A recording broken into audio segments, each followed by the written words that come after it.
Unit 1 review, problem number 7. Write a piecewise function whose graph is shown below. Alright, so let's start with this one. Let's go left to right here. Alright, this has a slope of 0 because it's horizontal. And if I extended this line all the way across, it would cut across the y-axis at y equals 2. Remember, this is really a y equals. So y equals 2. And where does that occur? So look back to the x-axis of 3. It's a closed dot, so it's going to be a line underneath. And now think of this as an arrow. Where do we shade from this dot? We shade to the left. So to make sure your inequality symbol is pointed to the left.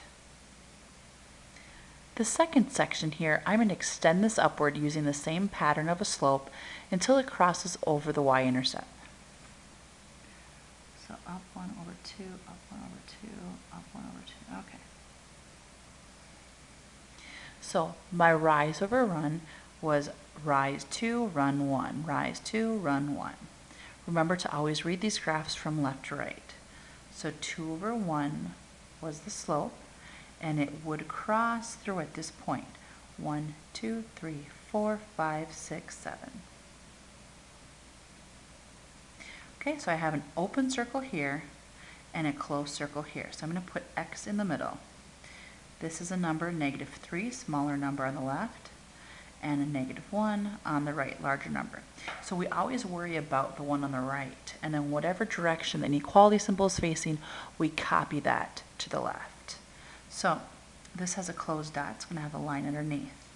And which way are we shading? From this point, I'm shading to the left, which means the arrow points to the left. Whatever this arrow points, the next one will point in the same direction.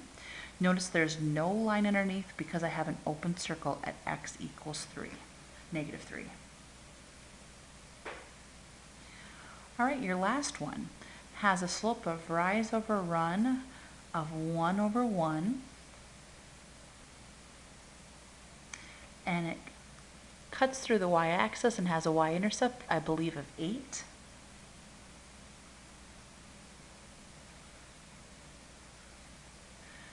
This open circle occurs at x is equal to -1. And it's shaded in which direction? It's shaded to the right, so I have the arrow point to the right. Notice there's no line underneath because it is open circle. So we're going to use these facts to now answer problem number 8. Refer to the piecewise function above and circle all the true statements. So note there could be more than one true statement. What is the slope of the line from -infinity to -3?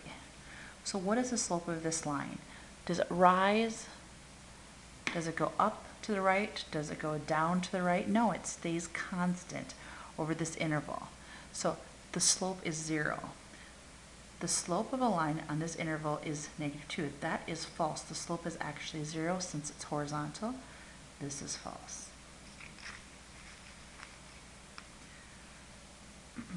B says the function decreases. Remember, you're always going to look from left to right. The function decreases on the interval from -3 to -1. So from -3 to -1, is it decreasing?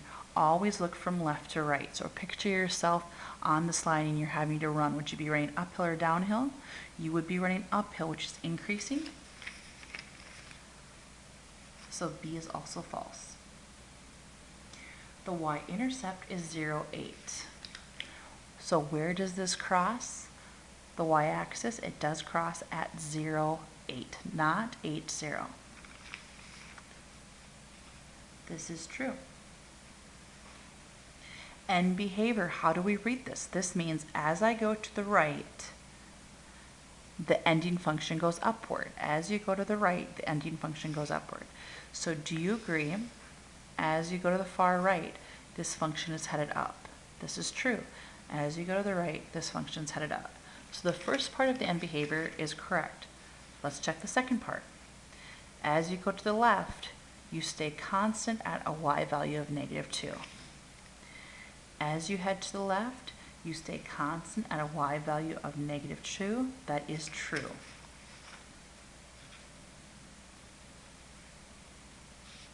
the function increases on the interval from -1 to infinity. Notice this symbol right here. This means that you'd have a closed circle.